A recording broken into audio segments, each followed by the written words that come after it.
Oh wow, sitting here I have become suddenly interested in the examination of position, velocity, and acceleration, and how to analyze the motion in terms of function, their derivatives, and their integrals. But how does it work?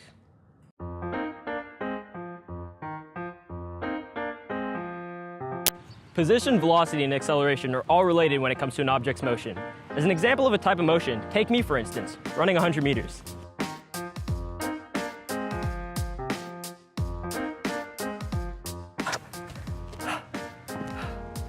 So I just ran that in a little over 12 seconds. With that information, we can actually figure out a lot. All right, let's start off with my distance in terms of time. So I have these cones. Each of them are set up at 5-meter intervals from each other. Using this, I can figure out the distance traveled at different times during my 100-meter dash. Let's start with the table of values with a point every 5 meters. It should look something like this.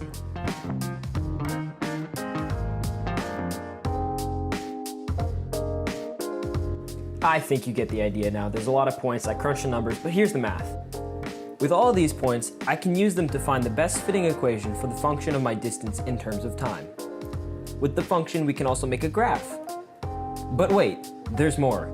Using the function, I can take the derivative to find the equation's velocity and use the velocity function to find the acceleration function. How neat is that? Let's quickly look at the graphs side by side. All integrals mean is the area under the curve, and derivatives just mean slope. Knowing this, if we take a look at the position graph again, you can just barely notice that the slope changes throughout the 12.5 seconds. The velocity graph shows these changes. At around 5.25 seconds, there's a local maximum, indicating my top speed of around 9.3 meters per second. On top of that, the integral of this graph would give us the total displacement, in other words, 100 meters.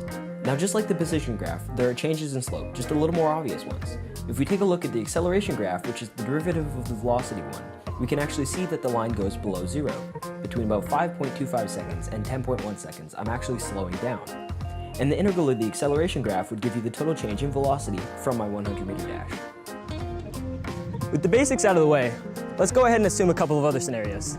Say I just got back from Five Guys, triple cheeseburger, milkshake, the works. I start off from the start line strong. I'm running around the 40-meter mark, I realize I've made poor choices. I stop at the 50, turn around and sprint back to the start where the trash can is.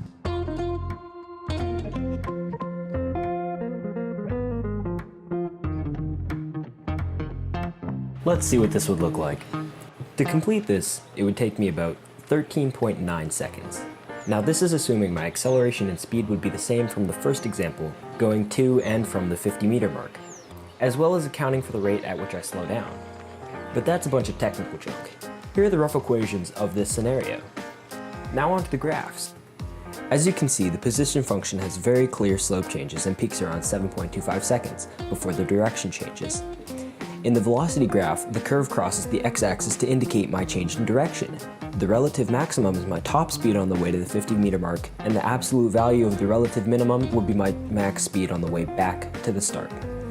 My acceleration shown on the graph starts off high as I accelerate in a positive direction.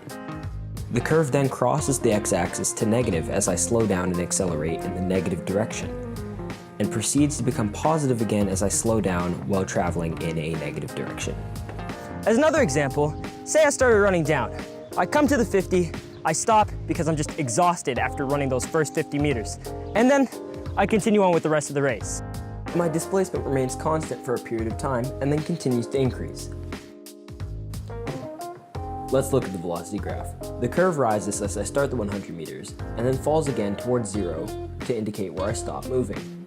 It then rises again as I start running to finish the 100 meters. As for the acceleration, it starts high as I accelerate and becomes smaller as I reach my top speed.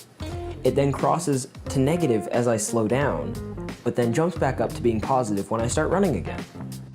So we've taken a look at constantly positive direction, a change in direction from positive to negative, and we've also witnessed a pause in displacement. Now let's go ahead and assume some constant positions, velocities, and accelerations. For constant position, here's what the graph and equation would look like. Now since it's a constant, the slope would be zero, resulting in there being no velocity as well as no acceleration. With a constant velocity, the slope is also zero. so there will be no acceleration. But don't forget, you can take the integral of the function, which will give you the function for position. In this case, it will be a linear function with a constant slope in a positive direction. Now finally, let's look at constant acceleration. Now we don't need to find the derivative of this, considering it's the acceleration and the last of what we're observing. But we will take the integral to find the velocity and then the position functions. So since acceleration is constant, the velocity would be increasing at a constant rate. Now, using the velocity function, we can take that integral to give us the position function. Since velocity is continuously increasing, position is continuously increasing at the rate of change of which velocity changes. Well, that was the breakdown of the relationship between position, velocity, and acceleration. This can be used with pretty much any example of motion or rate of change, not just running and speed. Maybe you want to measure the amount of pain you get from a burn in relation to how long you stay in the sun. Speaking of, I forgot my sunscreen.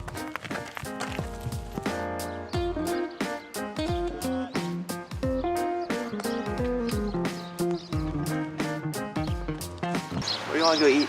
Okay.